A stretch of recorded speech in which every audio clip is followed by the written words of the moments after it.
facilities, and you currently have 7 requests to speak. Did you want to ask about the ex parte? Yes, so hold on, Mr. Check, and we will first of all hear from council members. Mayor Pro Tem Davis. Yes, similar to what Councilmember O'Day just did. I think everyone knows I work for AT&T, and although none of these appeals have anything to do with an AT&T site, just to avoid the appearance of impropriety, I'm going to recuse myself from this matter. I'm also going to recuse myself from the second reading and adoption of an ordinance relating to personal wireless services 7A. So I'll be out of the council chambers for the next 2 items. Let me just. All right, and while I don't think that she's precluded from hearing our ex parte communications, is she? So let's dive into that, such as they may be. Councilmember McEwen, you have your pencil flexed. Yeah, I exchanged some emails today with a woman in Sunset Park who was concerned about another cell tower about 10 blocks away from one of these. We didn't discuss the particular cell towers under appeal tonight, but I did attempt to explain to her the limitations on the city's ability to act on these matters. Anyone else? I received an email today from a woman named Kathy Seal who has expressed concern about the wattage of the amplifier on the cell installations and the 360-degree direction that the antenna would function in. I had thanked her for her comments and advised her because we're hearing this particular appeals de novo. I could not comment on her thoughts. So that looks like it. So now we are ready for the staff report.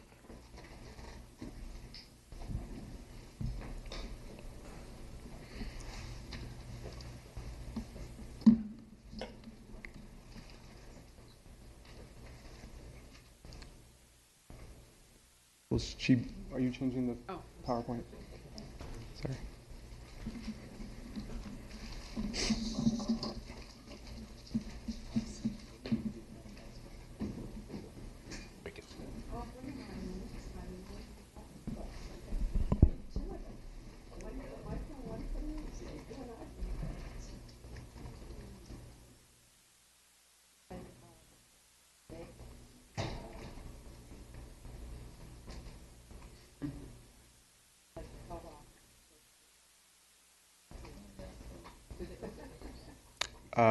It was uploaded to the city. Yep, that's the one. Okay. Good evening, Mayor and council members. My name is Thomas Check. I'm a civil engineering assistant with the Public Works Department Civil Engineering Division. As you know, tonight's public hearing is on 2 small cell site wireless facility appeals. Small cell wireless facilities are a relatively new form of wireless technology being deployed in densely populated urban environments with the goal to increase network reliability. As opposed to larger macro cell sites, small cell sites are more compact and they use less power than macro cell sites. Further, small cell sites can be installed on existing city infrastructure such as streetlights, traffic signals, and wooden utility poles. To enable wireless carriers to install small cell sites on city infrastructure, the city developed a master small cell license agreement. In November 2017, Mobility, a wireless infrastructure provider acting on behalf of wireless carrier Sprint, entered a master small cell license agreement with the city. For comparison, the left photo shows a small cell site that's been installed on Ocean Avenue, and the right photo shows a macro cell site off Lincoln Boulevard in Venice. Federal law sets specific limits on local authority with regard to wireless facilities. Specifically, localities may not prohibit or have the effect of prohibiting the provision of personal wireless service facilities.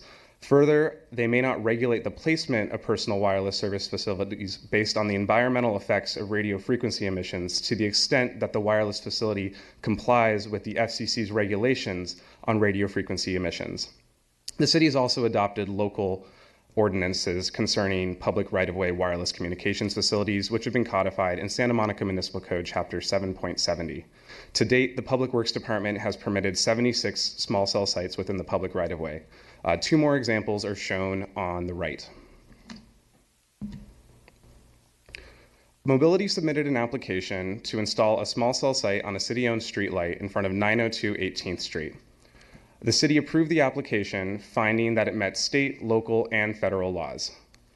Manish Butte, an 18th Street resident, appealed the city's approval. So on the bottom right there, I apologize if you can't see it very well, the left photo is the existing streetlight pole, and the right photo is a photo simulation of the wireless facility on top of the streetlight pole. So for the next facility, Mobility also applied to install a small cell site on a city-owned streetlight pole in front of 2255-2261 23rd Street along the property line prolongation of the two parcels. The city approved this application, finding that it met local, state, and federal laws. Robert Brahami and Gracie Gomez, 23rd Street residents, appealed the city's approval. Tonight, Council has two actions that staff recommends. One is to approve wireless application 17WIR0083 by adopting the attached statement of official actions, and to approve wireless application 17WIR0131 by adopting the attached statement of official actions. At this time, I'm available for any questions. Thank you. I have a process question. It's unusual that we're being asked to approve the application. Are we not being asked to deny the appeal? I thought the approval was administrative.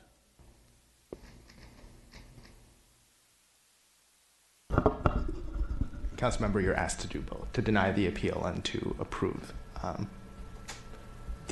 adopt the statement of official actions. But the only reason this is coming to us is because it is an appeal. That's In the right. normal course of things, this council would not be approving individual wireless sites, correct? That's right. The Okay. Public Works Department would do that. All right, I don't see any further questions, so in that case, we'll hear from the appellants. There are three of them. Are they all three here?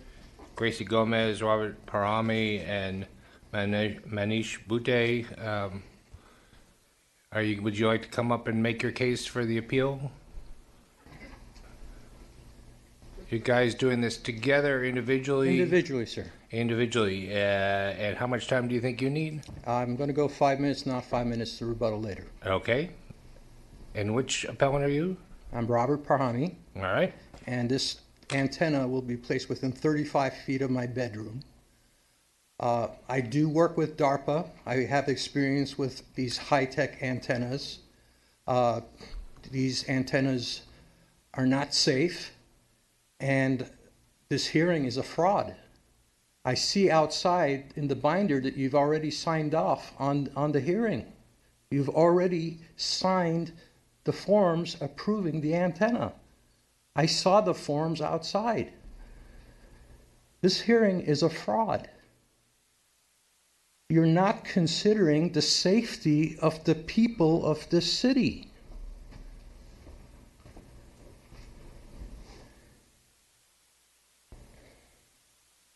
Why have you signed off and claim in the document outside that you've had the hearing, that you've heard the people, and you've made your decision based on hearing the people? That is false, according to that document that you have signed outside.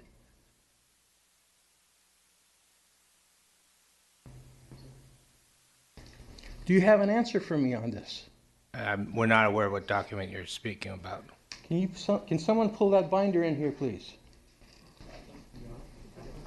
I'd like to ask a question, which is, what are you talking about? Because I've signed nothing. Yeah. Okay, there's a form out there that says, the very last page of section 6. I can't hear you.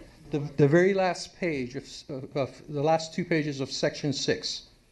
If you look at that, you will find that the city council has approved and signed off the permit.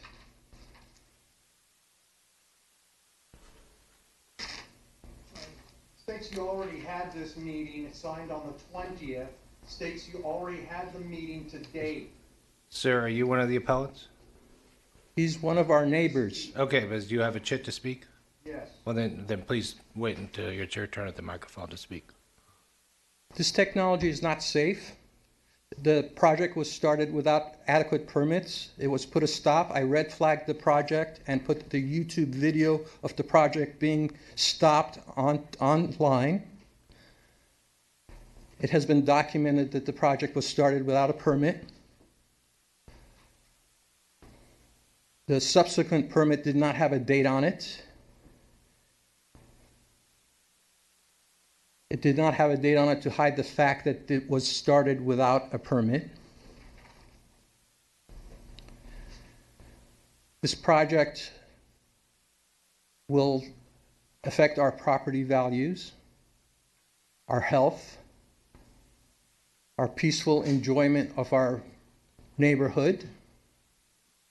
You people are selling us out. You should all be recalled if that document is accurate.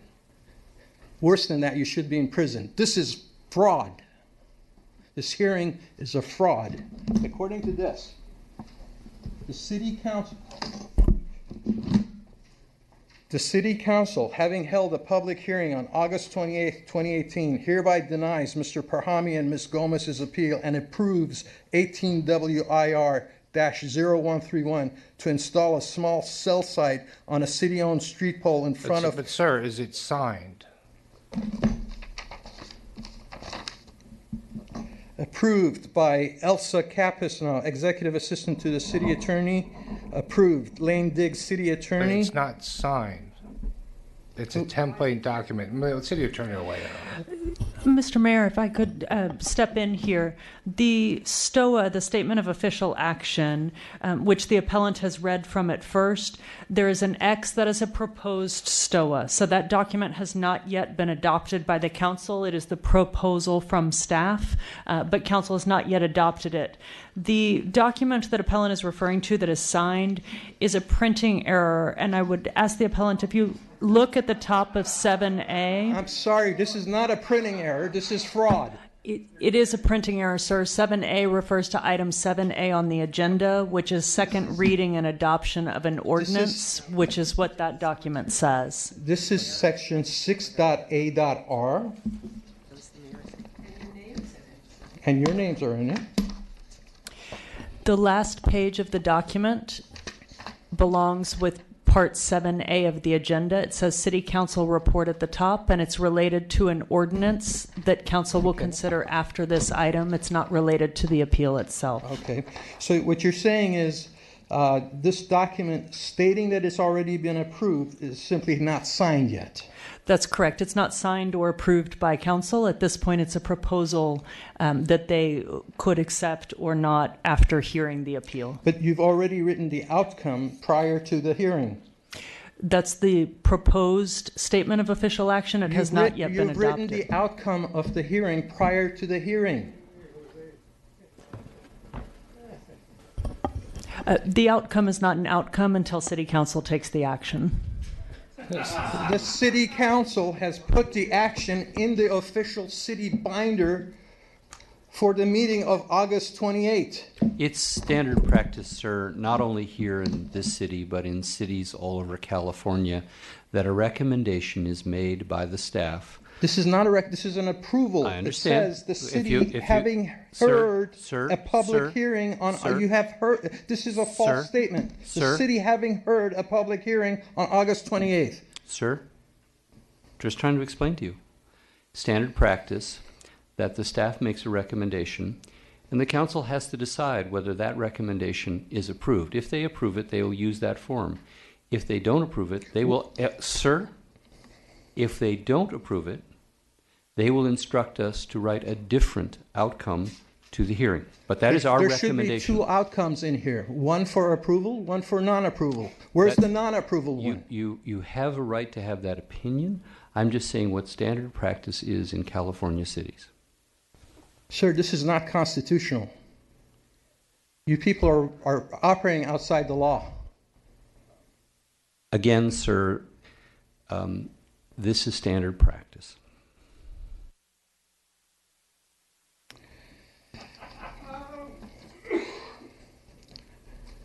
I believe you will be doing this city tremendous harm by approving these antennas. You will force me to move away from my home.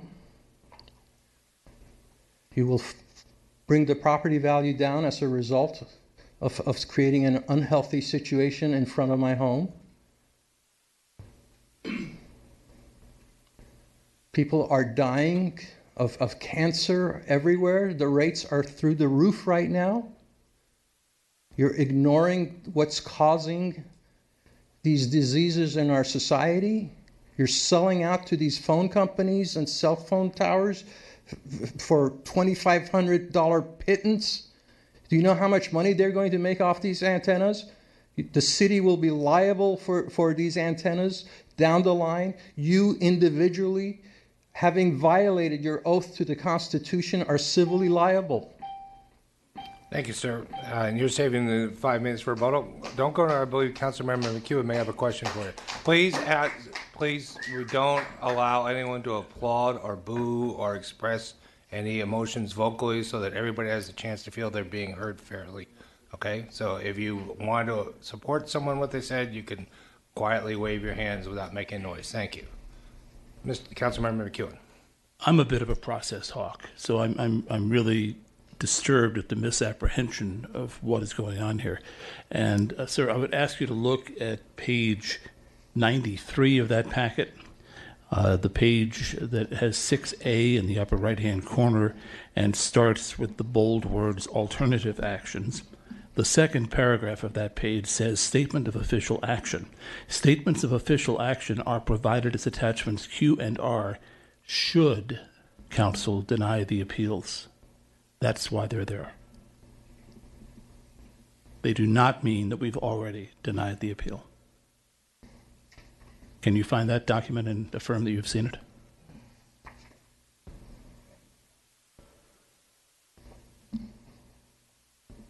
I don't know if this makes any sense. You're trying to be efficient by already having the documentation in place. It shows a bias. This shows a bias. We do that on every planning determination that the city council or this planning commission, when the planning commission sits here, does. Are you going to consider the safety factors of these antennas, or are you going We to... will have to agree to what it says in the statement of official action, should we make that determination. That will come later when we go into deliberation. But I just want to ask whether you now understand that a STOA prepared ahead of the meeting I see does that you not have covered predetermine. yourself should this be discovered that you've already made the outcome with this additional paragraph in here. Okay, if you refuse to understand, as I Mr. understand that Cole called you're- it standard procedure. This shows bias. Have you ever been to a planning commission meeting or a city council meeting in the This city? is my first one, and it's very enlightening. Well, watch a few on TV and you'll see that I've this seen is those on always TV, the and case. honestly, sir, I have not been impressed with you people. We can't write a statement of official action on the fly on the dais. That is why it's prepared ahead of time by staff. Should we determine that that is the outcome we decide, if you'll give us some time, we'll have that determination. It is too but we have not made a disturbing to decision the public to know that an outcome has already been written prior to an actual conversation yet. or And your a hearing decision's by the apparently people. already been made before you hear what we have to say. So I guess we're sort of at an impasse. I feel that's the case with you as well. Sir, if I just may, for instance, what if we were looking at a possible ordinance, a new law? We would not sit up here and draft the law on our own. We have a recommendation from staff for a particular ordinance. But we might say, no, we do not want to pass this ordinance, but they would have the recommendation of the language for that law for us to review. That's the Okay, same well- thing the staff is recommending that we deny the appeal. So they presented the language, should we want to deny the appeal? You should have the text for both outcomes. Both outcomes should be written. All If right. both outcomes are not written, it means you're biased. Yeah, I assure you. Anyway. Yeah, if we deny the appeal, we're saying no. I mean, if we uphold the appeal, we're saying no on the cell towers. Anyway, we need to move on and hear from the rest of the appellants. Gracie Gomez? Yes. Welcome. Thank you. Well, good evening, and thank you for hearing me. This And is you would my like first- to save 4 minutes for rebuttal? I think I have 6 on there and 4 minutes for the rebuttal. Yeah, Yes, sorry. Thank you. Okay, so this is my first time speaking, so I've never spoke as it says here, although I understand your policies. Like I said, my name is Gracie Gomez, and my family and I have lived on 23rd Street for over 50 years, and I'm not planning on moving. So we do need this tower, put in another location. They're showing Lincoln and other business streets, but this is a residential. We've seen many changes on our street. I've never come to city council complaining about anything about the traffic or anything. My family never has either, in fear of retaliation, actually. So we question the location also of the tower, because I've heard that someone had complained to the police department And now this tower is coming up on 23rd. I don't know how they chose this street or that address. I'm just going to go through my notes because I am a little nervous. So I do feel that the tower in a residential street is a major problem, and that's why I'm here today. There's a lot of children on this street. As of this year alone, there are 9 children that have moved into this street. So new families are coming in. They're playing outside their front yard. I see them all day. I walk my pets a lot through this little proposed tower. I know that Mobility believes that these are safe towers. Research and science believes of that. But I'm here as living proof that science and research can be wrong. I've been living with a rare disease that I was finally diagnosed with at 8 years old because scientists and FDA and doctors realized 10 years after the fact that the medication they injected my mother with in the 60s was harmful, though they guaranteed at that time it was to do no harm. I have had more than 15 major operations removing cysts and have seen the numerous changes in medications and treatments and know that science isn't perfect. I also suffer from skin cancer and have numerous removals of that. My doctor has therefore told me I should stay away from x-rays at dentists. They have to do the old-fashioned way. The sun, of course, and any towers. As to why they're putting them in a residential on the street where we walk, live, children play, there's alleyways that they could put that on. That's even bad, but at least the tower, the lines are already going there. So that's something to consider or on business streets. And that's why I stay away from the alleys. Actually, I don't walk my dogs through the alleys because of all these tower lines. Hold on.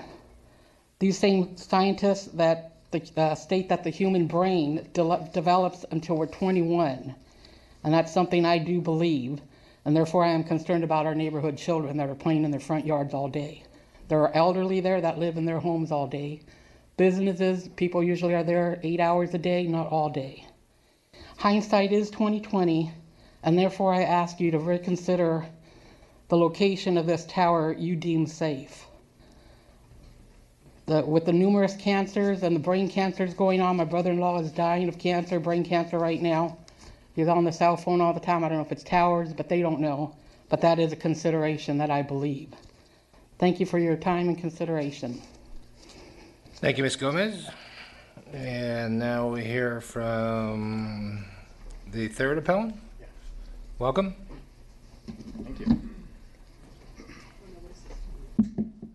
And could you state the name for your name? My name is Manish Butte. I'm a medical doctor, a board-certified pediatrician and immunologist, and I'm a PhD in biophysics. I'm a professor at UCLA, and I'm new to Santa Monica. I moved here about a year ago from Palo Alto, a similar city. Welcome, high sir. property values. I want to just jump in. Do you want to reserve some time for rebuttal? Yes, I think I'm going to go about 8 and 2, if that's okay. All right, thank you. I appreciate the opportunity to appeal this wireless site. I'm not going to make any claims about environmental safety or emissions. I understand your hands are tied. And the grounds for my appeal are rather on the impact on property values, the negative impact on safety, and defective processes, which I think we really need to address with the contractor and with Santa Monica staff. First of all, property values. Numerous studies have pointed out that cell towers reduce property values of nearby homes. Realtor blogs are full of this question. You're going to hear this from many of the public comments. No doubt. Cities comparable to Santa Monica have dealt with this question. There's no doubt about it anymore. The loss of property values come from the fact that people who are interested in buying properties are no longer interested if there's a cell tower nearby. There's estimates of about a 20% property value loss if there's a cell tower nearby a home.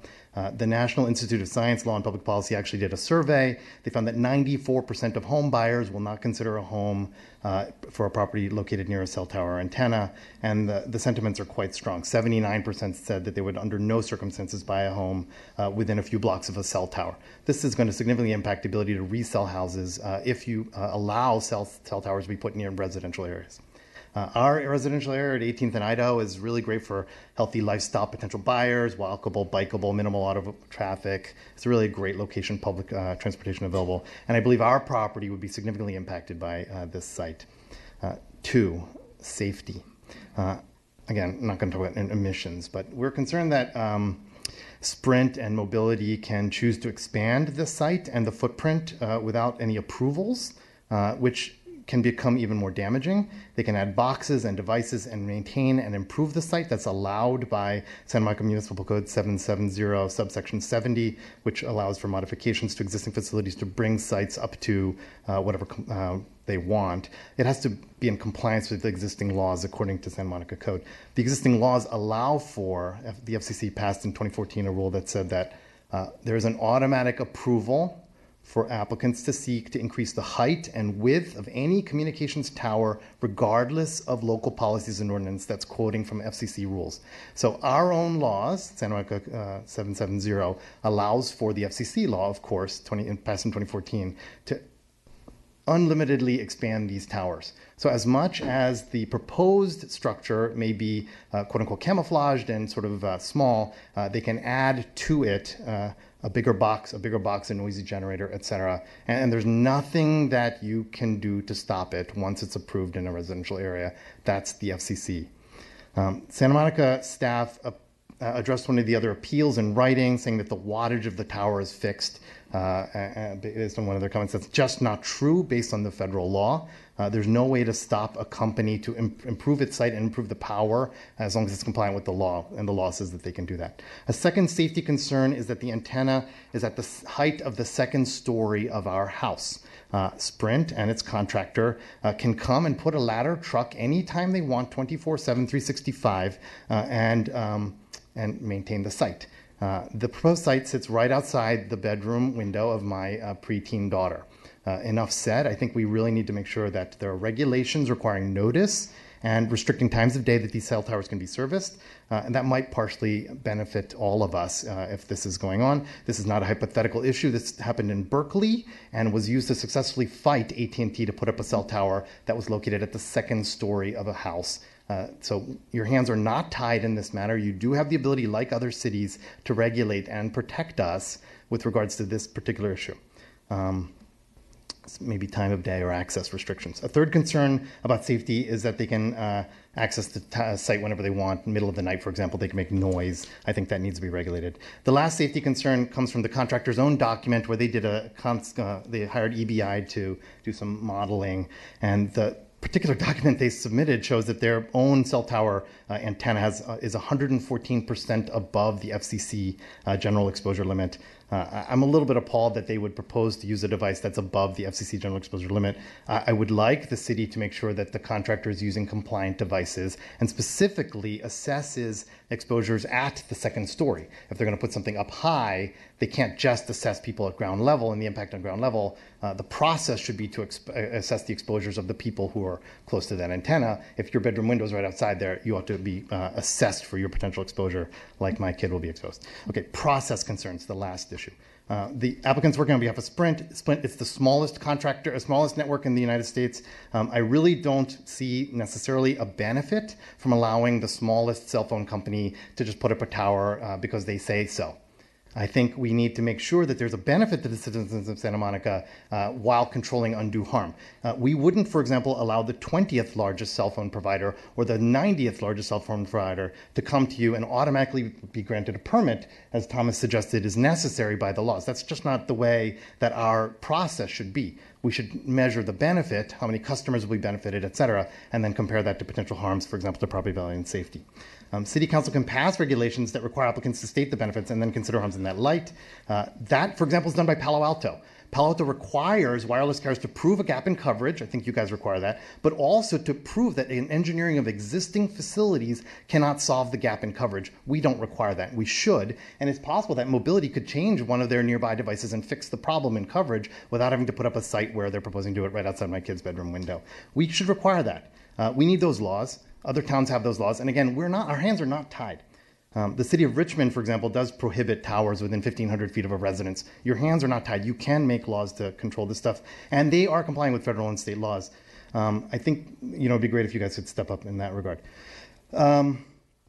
Santa Monica doesn't consider co-located towers. I think that's an important issue. If Verizon or AT&T came to you and said, hey, I want to put up a tower at that exact same site, it's working really well for Sprint, we'd like a tower there too. I want to make sure that our laws do restrict that. The city of Glendale does, for example. They require that on a map, two alternative sites are technically identified that could reduce the exposure if one of the sites is disfavored. I think we need such a law in Santa Monica. If Glendale can pass those laws, so can we. Your hands are not tied.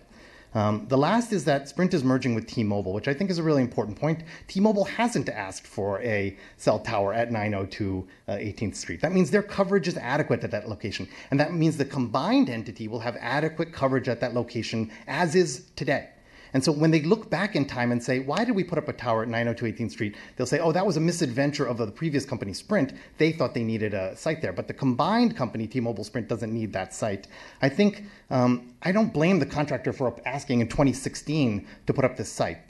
They didn't have a crystal ball then. We don't need a crystal ball now, though. Now you can say, hey, this merger is going through. The combined entity doesn't need this site. They did need it in 2016, or they thought they did. They don't need it today. That's an action you can take today, and it doesn't require, any. I'm not making any sort of negative claims about the contractor. I think they did the best they could. I think the staff has ineffectual practices and processes which really need to be addressed. I don't like the idea that all the other mobility sites are on Pico, Santa Monica, Wilshire, and Montana, big streets, non-residential areas. Somehow 2 sites have managed to make their way onto residential areas, whereas all the other ones didn't. I think staff should address that. We actually noted that in our appeal, and staff decided not to address that in their appeal. Sorry, if that's my time. You have a question from Councilmember Vasquez. Go ahead, please. Is there an alley behind you there? A what? An alley in your block there on 23rd? I'm sorry, I'm on 18th, between 18th and 19th. There's not an alley between 18th and 19th. Oh, okay. There's on 23rd, okay. Thank you. So, sir, I have a question. You seem very informed about the laws, and particularly about the great extent that the federal laws have tied our hands about denying these particular facilities for anything that have to do with potential health effects from the emissions. But you made some salient points on some other issues, but most of them sound to me like very cogent recommendations about how we might do this process somewhat differently in the future. But aren't our hands a little bit tied right now because we have not made any regulations about co-location or process or the inability to expand or enhance the device in subsequent years, et cetera? I wish I were more familiar with all of Santa Monica Municipal Code, but there may be parts of the code that you can draw upon to stop this process at these sites that we're appealing, and maybe all the other mobility future sites that are being asked for, and enact laws at that point. Again, I'm really naive to this process, except that I do think it's possible. If there's a will, there's a way. Other cities in California have done it, as I've pointed out, and they are protecting their citizens while complying with federal and state laws. I think that is really possible. I want you guys to come home from this thinking that it is possible to actually protect us and not feel your hands are tied. Your hands are tied with regards to that health and safety stuff. I appreciate that. But all these other things these other cities took on.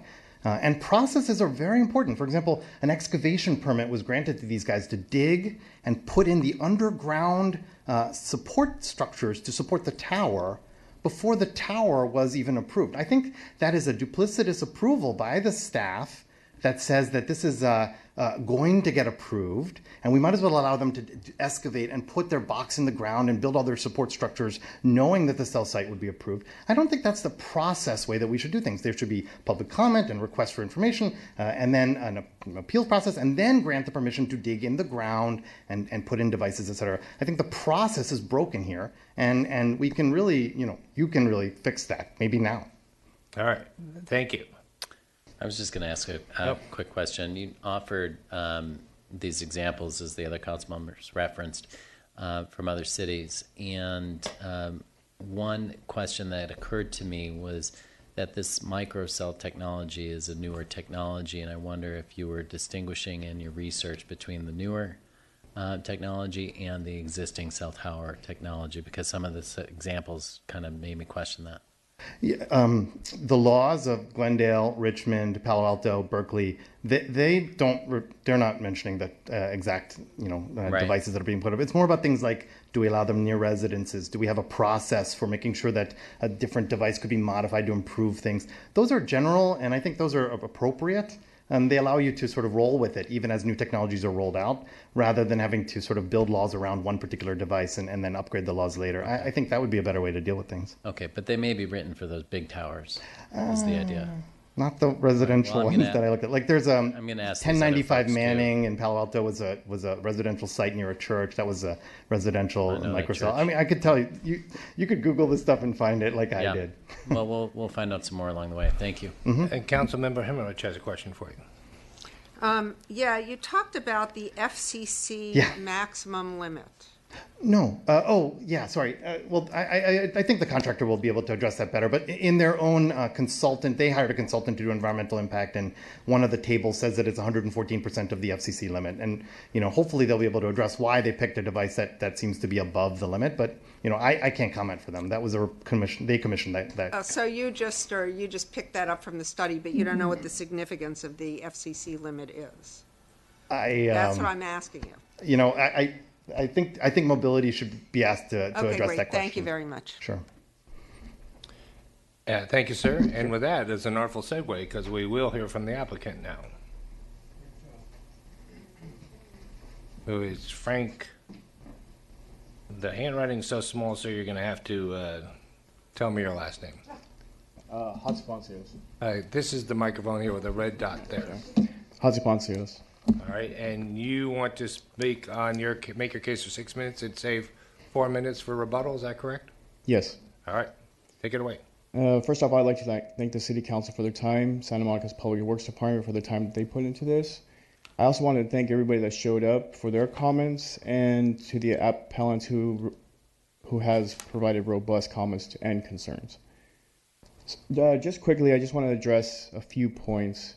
Just for property values, I'm unaware of how accurate the studies are for property values and how they're affected. I found 3 myself online that rebut that it actually says that they're not affected, that people like to actually have better cell service in their area. So I think it's worth mentioning that I think there's multiple studies out there that can be done on both arguments.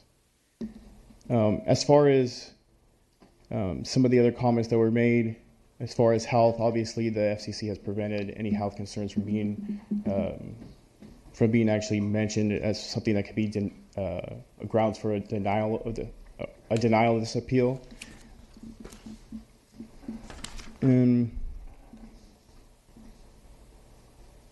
I also want to just touch on process. I believe there was a mention of duplicitous approval for excavation permit and the permit for the installation of the antenna. I think the Public Works Department did recognize this, and there has been a consolidation of the excavation permit and the installation of the antenna at this point. And as far as the merger and for process, the merger with T-Mobile and Sprint at this moment has not gone through, and there is no indication one way or another whether or not it will go through. And I do want to address just really quick where that information came from about the 114% for the FCC. I'm not aware of the percentage of why this 114% is in there for the antenna face level, but I think antenna face level in itself means right directly in front of the antenna.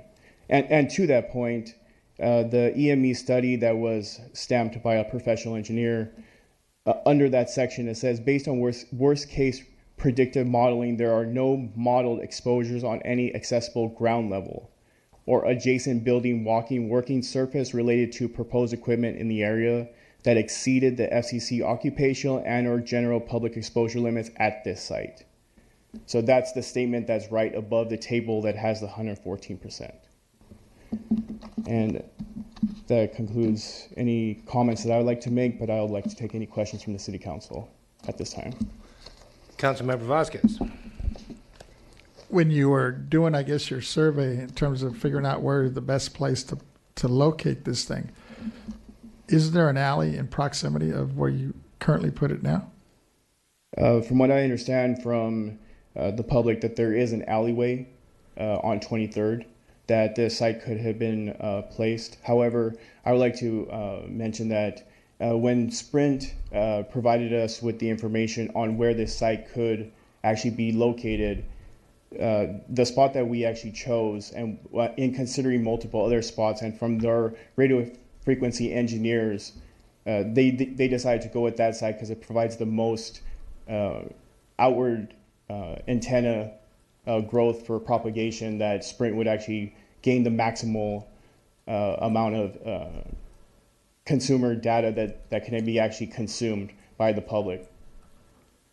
So you're saying the strength, if it was put in the alley, wouldn't have been as strong? Correct. What's the difference?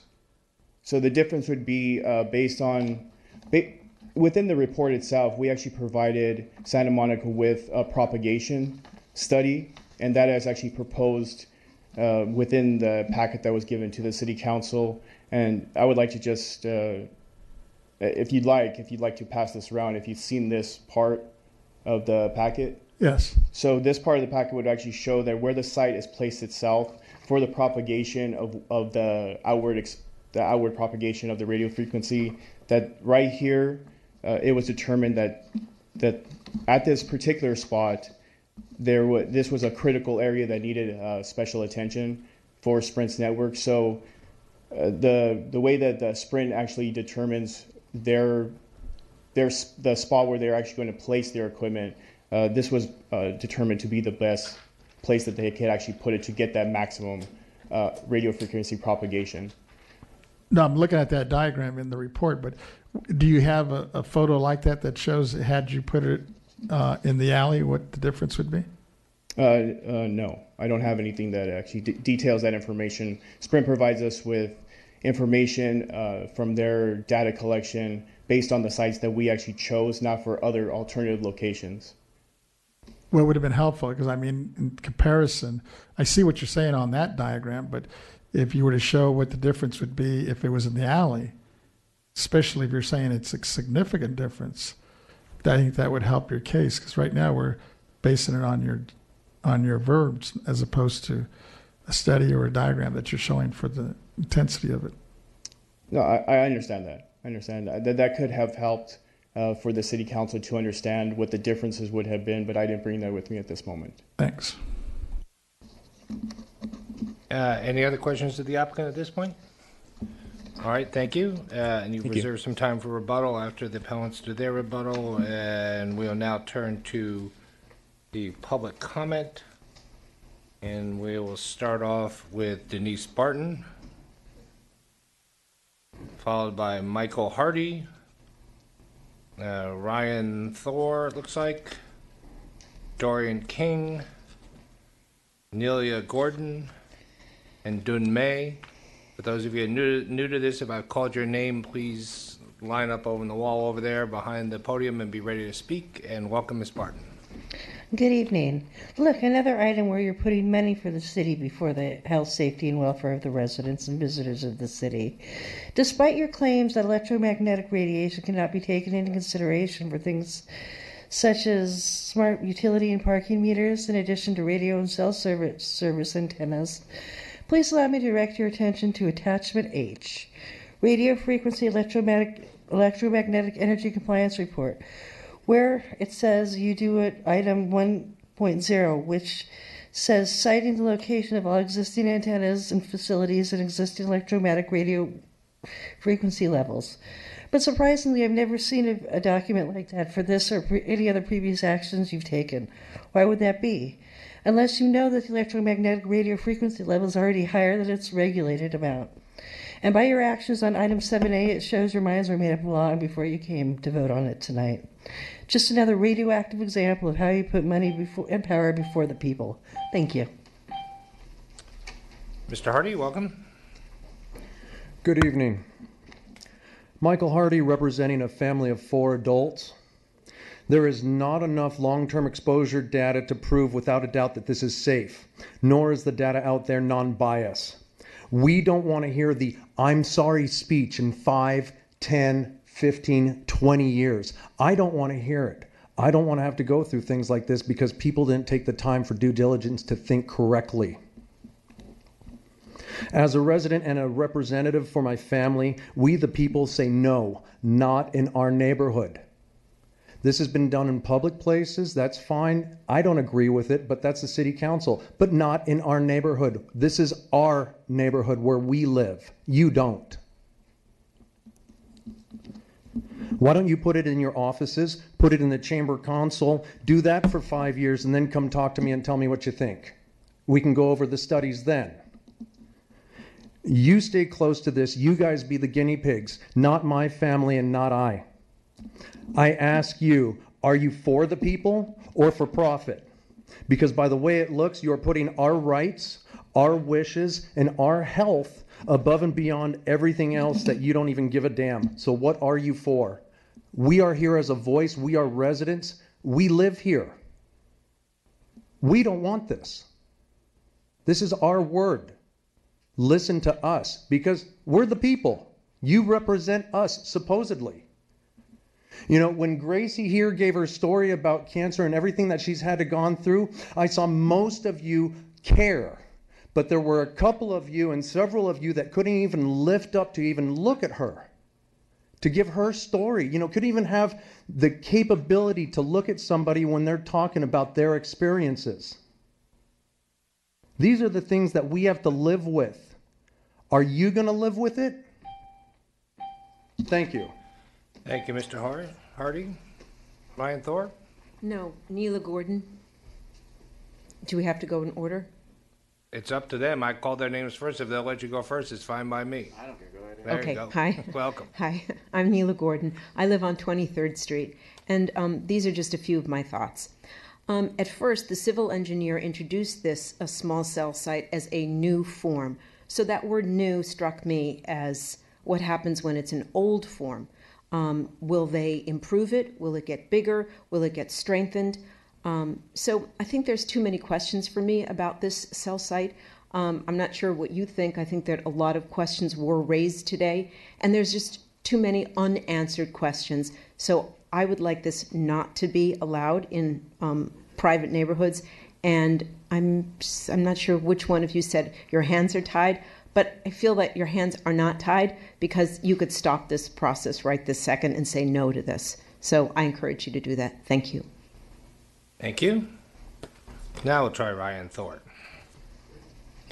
Hi, Ryan Thorpe. I'm a rehabilitation specialist, and I work with people in healing specifically. And first of all, I'm familiar with the Delphi technique, and that this is basically, you know, a staged hearing where you do already have an outcome predetermined, whether you say it or not. And for most people, if you don't know, the city of Santa Monica is a corporation. They are not your elected officials. They're a corporation, and they have codes which they go by, and it's for profit. This is your board of directors right here. He's your CEO.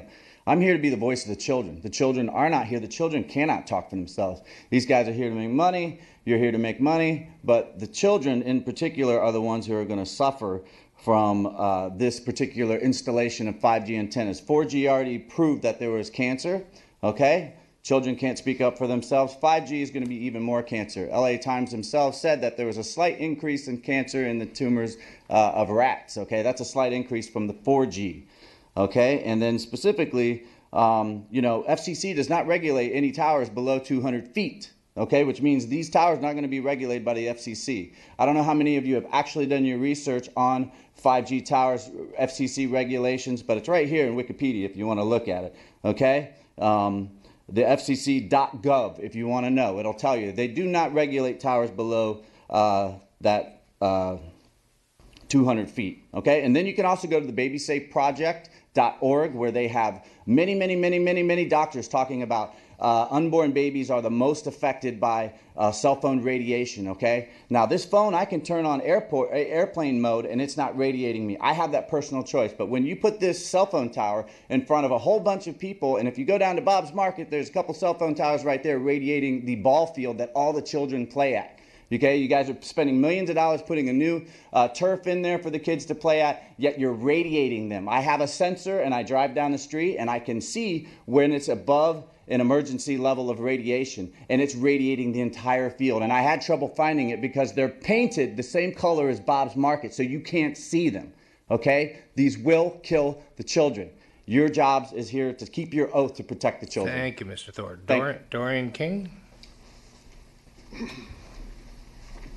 Hello, my name is Dorian King. Is this the staff member that wrote up the report? Do you know me? I recognize your name. Oh yeah, where from? Well, I happen to be the owner of 902 18th Street. I've never met this gentleman. He's never contacted me before. He shows no interest to know that I am a cancer survivor. Fortunately, I've had to go through an unbelievable process to overcome that. And no one ever bothered to consider asking somebody at 902 18th Street, you know, hey, how are you going to feel about this? Well, it's pretty obvious how I feel about it. I'd like to point out that I've heard some figures bolstered around $2,600, $2,800 for the cell tower, or that's the cost of it. Well, I want to point out that there's 1 block away, there is a public library on 17th and Montana. Why can't this tower be pushed over there? I mean, 1 block away, public land, you guys can do what you want with it over there, okay? $2,600, I'll pay for it. Get it out of my neighborhood. Thank you. Thank you. Ms. May? Good evening. I am very, very, very, very strongly opposed to the installation of any wireless small cell facilities, mainly for health reasons. There are many studies that have shown that there is a definite effect on living organisms. There was a study in Denmark where they had seeds near a wireless device and seeds far away from such a device, and the seeds that were further away grew into nice plants, whereas the other seeds closer to the wireless devices did not grow at all. Our city is already saturated with wireless radiation. We have smart meters, smart boards, Chromebooks, laptops, cell phones, cell towers, etc. Even children in classrooms, libraries, and parks are not safe from excessive exposure to microwave radiation. What we really need is in order to improve reliability and clarity of phone reception, and also to protect our health, is to maintain and expand infrastructure for landlines. People are having trouble getting landlines. I personally know someone who is in remission from lymphoma, and he doesn't know how to get a landline. So please approve the appeals. Thank you, and God bless. All right, that concludes the public comment. Looking over the city attorney, do we now hear from the appellants or the applicant on rebuttal? This process always confounds me. Mr. Mayor, the appellant generally has a right to the last word. So we will hear the applicant's rebuttal.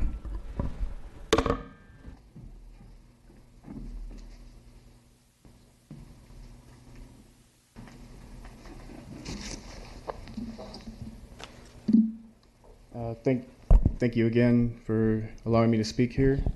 I wanted to address one other point that was made earlier in regards to at least safety with regard to the equipment.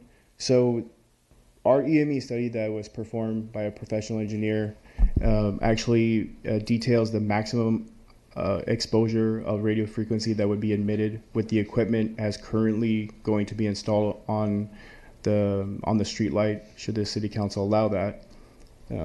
So the equipment cannot be modified or changed out without the approval of the Public Works Department for Santa Monica. We would have to submit documentation like we did for the first application in order for that to actually happen. So there wouldn't be an opportunity for mobility to do this without the approval of Santa Monica's Public Works Department. And aside from that, if there's any other questions that the city council would have for me, I would be glad to answer any more questions. Any other questions? I guess not. Thank you. And now we hear from the appellants. Let's start with Ms. Gomez.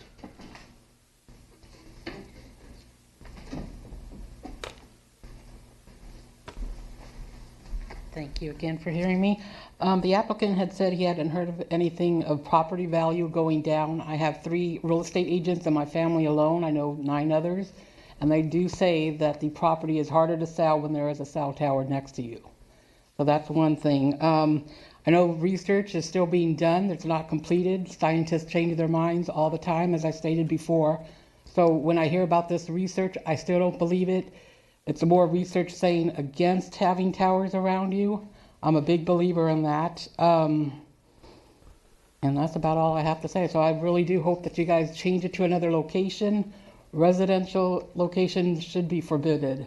I mean, there's enough going on with the traffic that we have and the exhaust. I mean, 23rd Street is really a big, I mean, it takes me 30 minutes to get 5 blocks from my house because that's a pass through Marina Del Rey, but I've never complained about that. But to me, this is a major thing to complain about, and that's why I'm here today. Thank you. Thank you. And now Mr. Parami.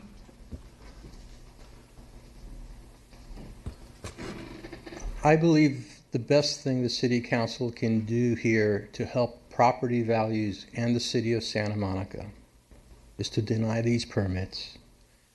And in addition, honor the Constitution of the United States, which requires you to provide equal protection to everyone in the city.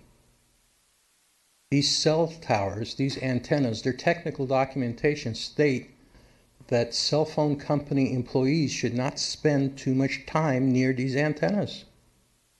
Their own documentation state they're unsafe. The federal government does not have the right to tell you not to consider safety factors. That is unconstitutional. Not only is it unconstitutional, if you do violate the Constitution, you would be operating outside of the law, which would make you personally, civilly responsible and liable.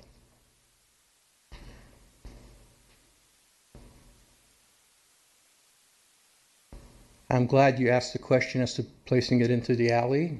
The difference would be 50 feet, maybe 150 feet. 150 feet of coverage to the east is not going to make much of a difference in their plans. What he said was bullshit. Some people have no morals. They don't care who they are to make money.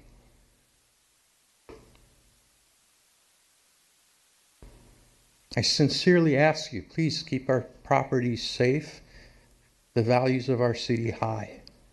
If you challenge the FCC publicly, the value of Santa Monica will go through the roof because people know the city of Santa Monica looks out for its people, even stands up against the U.S. federal government that's out of control at times. You need to challenge the FCC on our behalf if they insist on any bullshit that says you cannot consider safety. That's unconstitutional.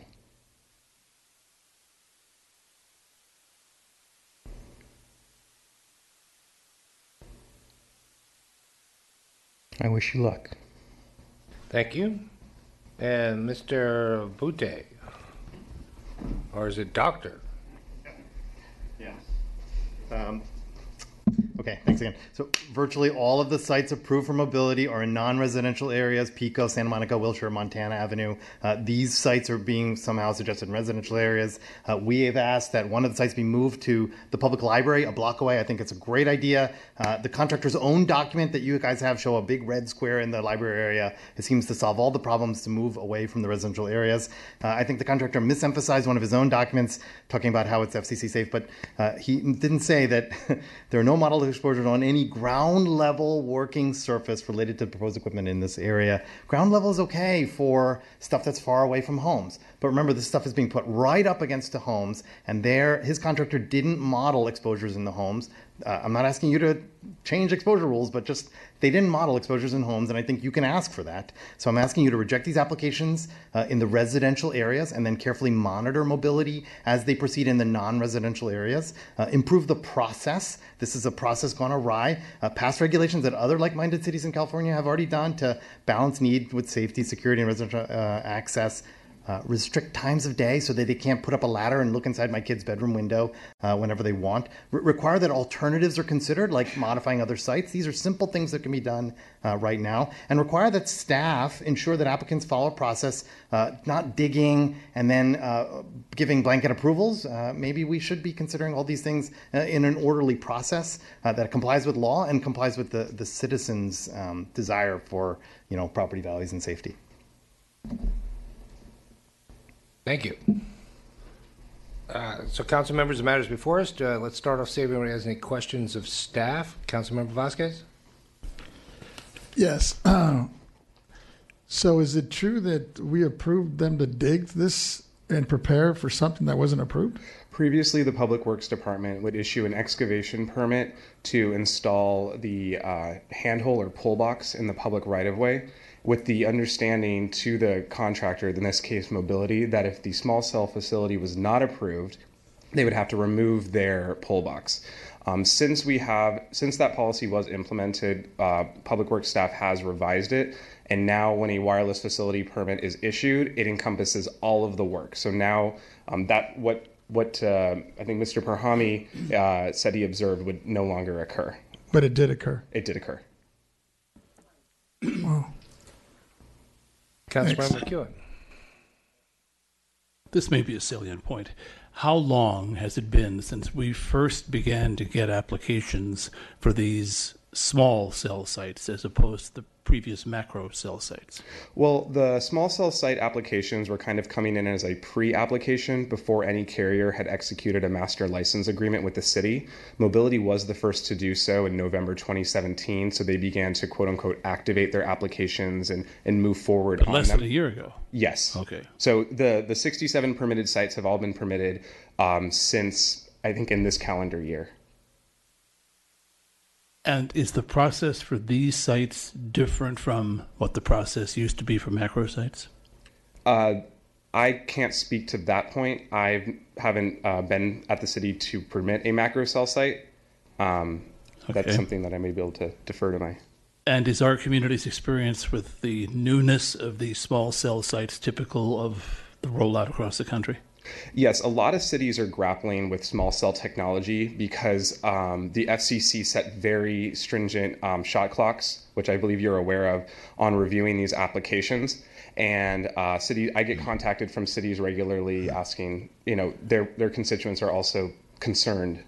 I know about the shot clock, but it might actually help the public to know. Okay. So can you explain the shot clock? So when the city receives an application, we have 30 days to deem the application complete or incomplete. And the completeness evaluation has to be a publicly stated document, so it has to be very clear to the wireless carrier what the city expects. If we do not deem the application complete or incomplete in 30 days, it's automatically deemed complete. So if we fail to ask for an EME report, for example, in that first 30 days, we no longer have the right to ask for one. We then have a total of 150 days in the case of a new siting application to approve or deny the installation unless the carrier mutually agrees to toll the timeline for review, which in this case, we received a tolling from Mobility to today to make a decision on the application. So is it called a shot clock because they have a gun to our head? It No, feels it's that way just sometimes. it's more like a basketball expression. Yeah. So, and you said that we have that time period to approve or deny. What are the grounds under which we can deny one of these applications? We can deny an application if it doesn't comply with the FCC's regulations concerning radio frequency emissions, or if it does not comply with local laws. The FCC doesn't have... We have 4 required findings in Santa Monica Municipal Code 7.70, and so if it doesn't meet one of those 4 required findings, the site is subject to denial.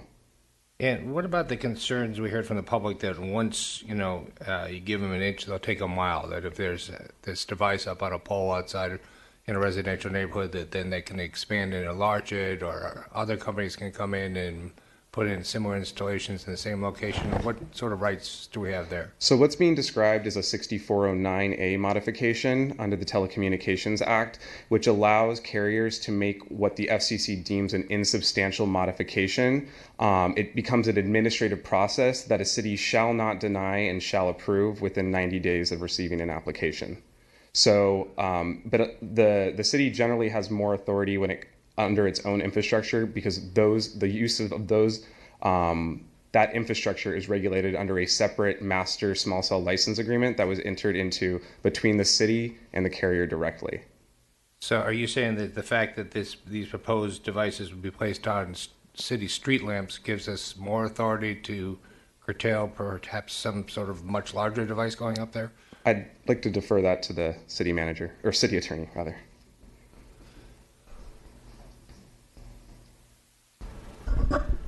Council members, your authority is the same whether it's on the street light or a street pole. The master service agreement just allows them to go into the right-of-way on existing poles or to erect new poles, but it doesn't actually permit cell installations. That's a separate permitting process. So it contemplates kind of a general approval to go into the right-of-way, subject to the individual permits for the small cells, for each small cell site. And then for each small cell site, it's subject to, as Thomas described, 6409, if it's a co-location and not a substantial modification, which means it has to be ministerially approved. And if it doesn't qualify, then it qualifies for under our existing ordinance and the 4 findings that are outlined in the staff report. Well, while you're up there, Ms. Cole, maybe you'd be best to answer this question. Do we have any authority, as we heard suggested, to regulate the hours the company might be able to service these devices? I think that is possible, and it is possibly contemplated in a future ordinance. I do believe staff is bringing to you some modifications to this ordinance, but as currently in the current ordinance, there are no such limitations that I'm aware of. Generally, carriers are required to obtain what's called a use of public property permit, which only permits work during Santa Monica's approved construction hours, Monday to Friday, 8 to 6, and Saturday, 9 to 5. We've never experienced a carrier try to work outside of those hours, because the understanding is that you need to obtain a permit to use public property for maintenance activities. And when you get one of those permits, are you required to provide notifications to the residents within 500 feet? No. No. Those permits are provided for anything from placing a moving pod on the street to maintaining a facility in the public right-of-way. All right, Councilmember Vasquez? What's stopping us from moving it from where it's located in a residential spot to the alley? Well, the city defers the ideal placement of wireless facilities to the wireless carriers based on their specific network coverage needs. But they don't have that right, do they? We can regulate locations to an extent, but what the city is mindful of at all times is not to have the effect of prohibiting the provision of personal wireless services.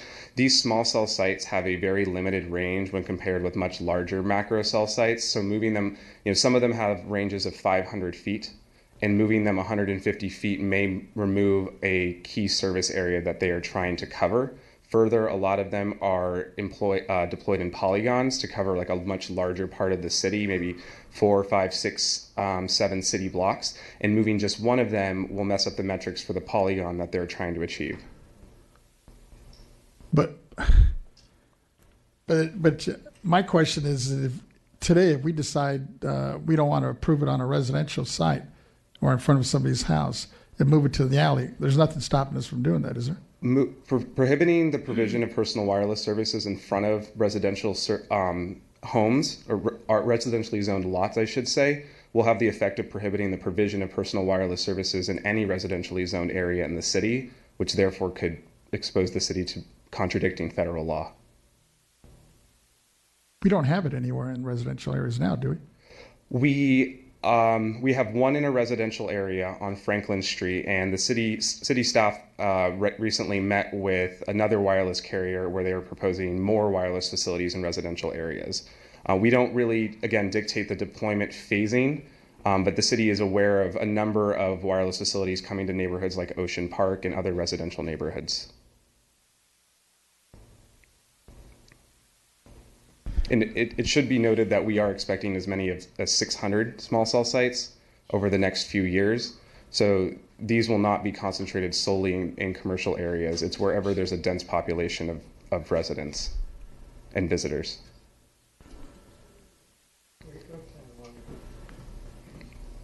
I'm having a tough time.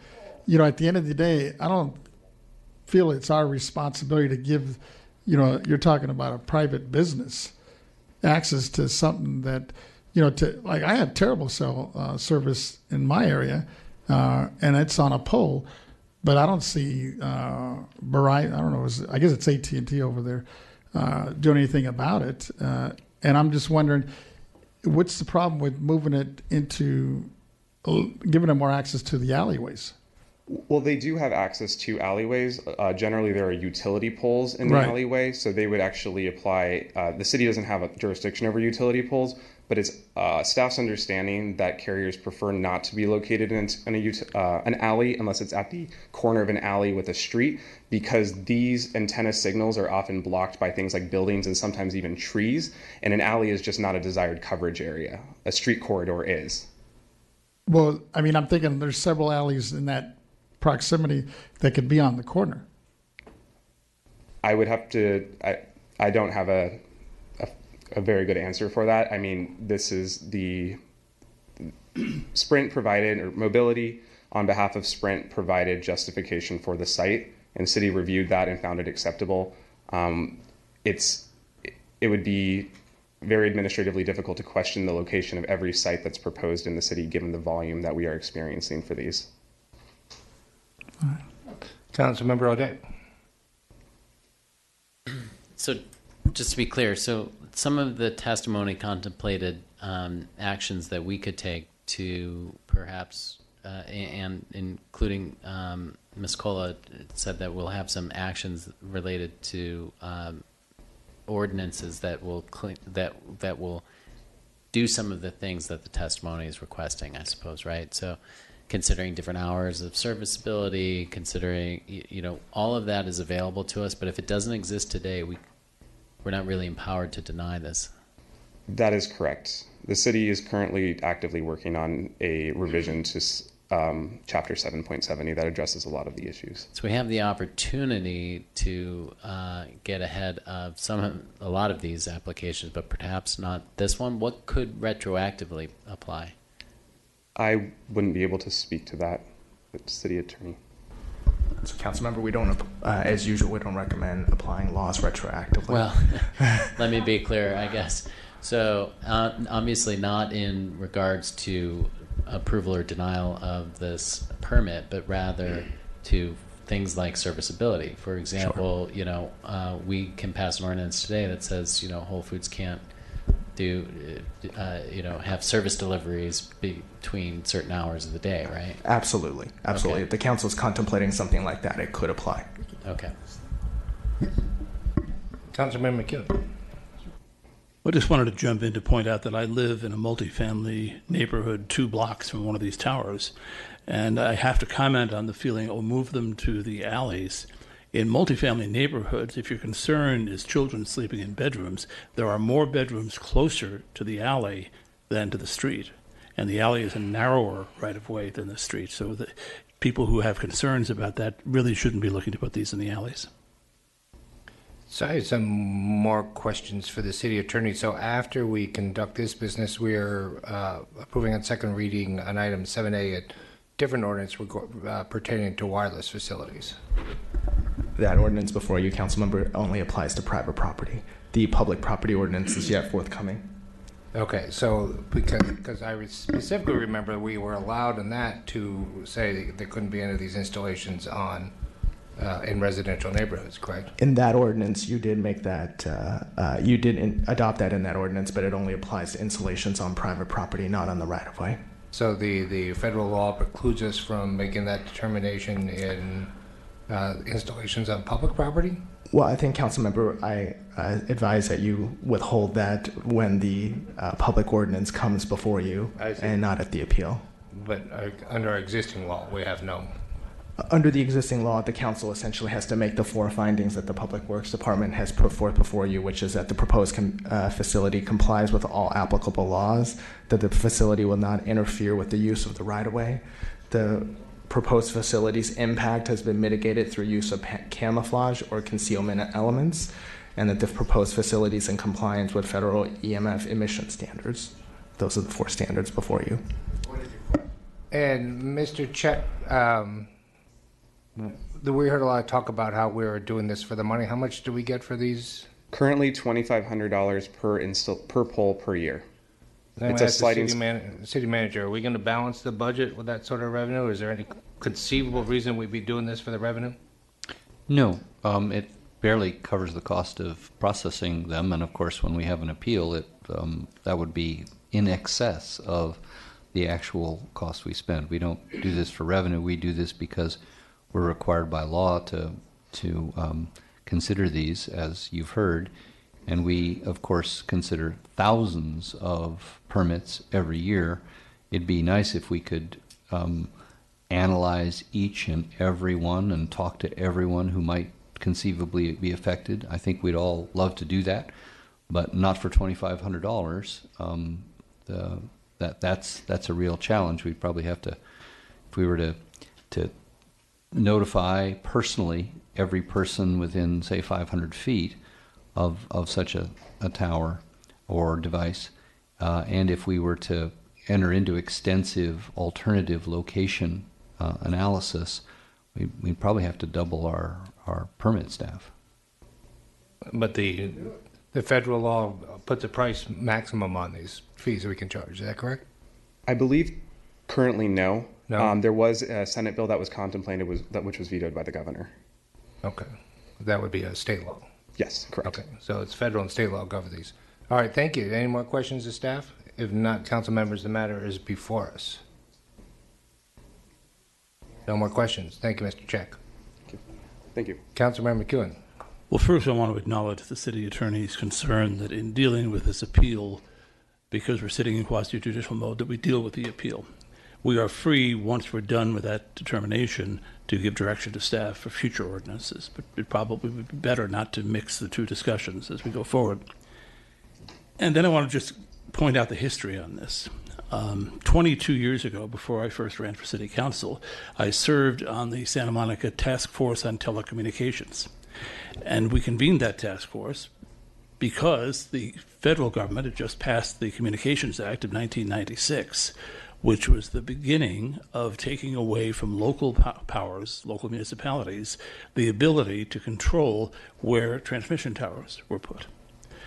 The law has become even less favorable toward cities since then. So when we say our hands are tied, what we mean is the federal government, which overrules us on law, has said that you cannot appeal a cell tower based on worries about radiation. And I know that that is a fear people have, and much of the testimony tonight was to that effect. But we just can't act based on that concern. Now, there were some other very interesting concerns made by at least one appellant, including, for instance, what the effect might be on real estate value. We don't have a current law that takes that into account. I'd be interested in seeing the studies that were mentioned. However, because these new small cell sites are less than a year old, I imagine that they're based on proximity to the old macro cell sites, which I think there was one comparison photograph shown of an IHOP with a macro cell site that looked like a multi-fingered tree growing out of the roof. Those things are big and noticeable. It's there on the right. The things we're talking about now, as far as they're being noticeable to people, if you look at the top of that street lamp, you'd really be hard-pressed to notice that unless you were really looking for it. Now, I'm sorry, you really can't just speak out in the middle of a meeting, okay? You had your chance to testify, and I'm trying to react to it respectfully by explaining why there are certain parts of this that we can't deal with. And you immediately went back to radiation, and that's the part we cannot deal with. Well, if you think it's a constitutional issue, unfortunately, the Constitution is on the federal government's side on this one. Council, what I hope we can do here is adjudicate this as fairly as we can, given what we have to work with. But then I really hope we go back and put our noses to the grindstone and come up with ordinances that can protect our community. Because if there are only 67 of these that we've done so far, and there's 600 coming, Up to. there's a lot of towers that people are going to be very concerned about, and I don't want to spend every night for the next 5 years sitting here talking about cell towers. I went through that once with a sign ordinance where we had to review 2,000 signs. So let's not be reviewing 600 cell towers. Anyone else care to jump in the fray? Councilmember Hemmerich. My experience has been similar to yours. The most time I ever spent on any single matter in the Planning Commission was a big cell tower, and I was disturbed by it then. I thought that the testimony concerning the impact on property values and the other considerations are something that we do need to consider going forward. But again, tonight, I don't believe, based on what we already know, that we have discretion in this, other than to approve, but then perhaps work with our ordinances so that we have less of these appeals and that there are more definitive rules about hours, et cetera, or anything else that we can't do tonight. So I think that we need to, and I hate to do this, but move forward with this and basically fix it within the limits of our ability to fix it in view of the federal regulations, which I have looked at, and I don't think it gives us much discretion here. I want to split up the Hitler either. Councilmember O'Day? So I will move the staff recommendation to approve. Well, before you jump in, we actually have to deny. have two separate motions for each, one for each application. Right, so to deny the, wait, I'm sorry, I'm denying the, why don't you phrase this for me?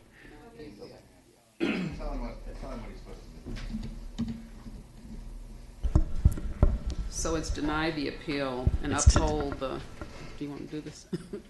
And approve the wireless application. And approve the for wireless application. And this is- 17 WIR 0083. Right, and and adopt that's the the one, STOA. that's the one on 18th Street.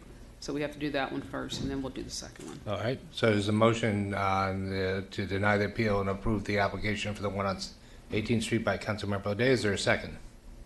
Second. That's okay, a motion by O'Day, second by Hemmerich. Councilmember Vasquez, you're in the queue?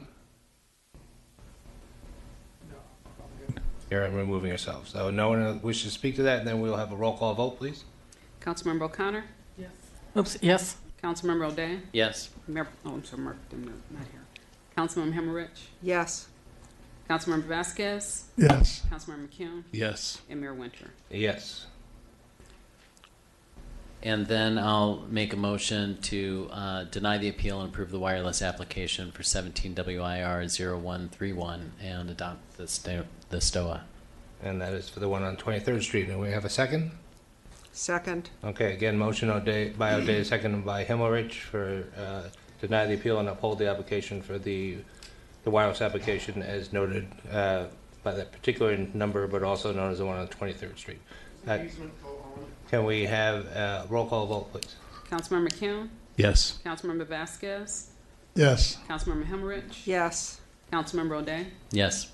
Councilmember O'Connor? Yes. And Mayor Winter? Yes. And then if you're done with the floor, I believe Councilmember McEwen, I'm guessing, wants to I give just some... wanted to offer some direction. Okay, I great. suspect Well- Councilmember McEwen's going the same way. So direct I away. just wanted to point out that our hands may be tied, but our Yeah. tongues are not tied. Now's the time to think about what we can give staff direction so that we're not faced with this again and again. Yeah, the public testimony offered some really helpful thoughts as to what can go into this ordinance that would be forthcoming. So I'd encourage our staff to take a look at some of that testimony related to some of the safety issues regarding visibility into homes, regarding times for serviceability, regarding appropriateness of locations for some of these, particularly on those privacy issues and serviceability questions as well.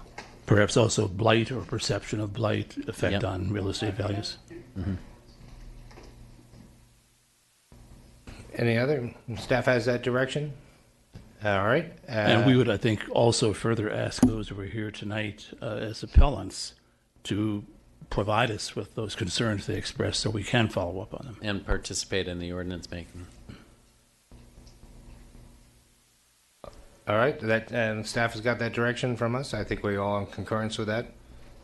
See no objection. Yeah, see no objections. That would be our direction of staff.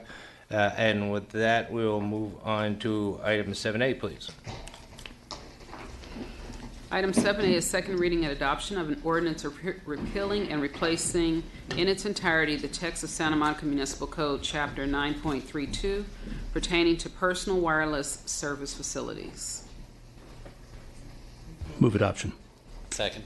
All right, moved for adoption on second reading by McEwen, second by O'Day. Can we have a roll call vote, please?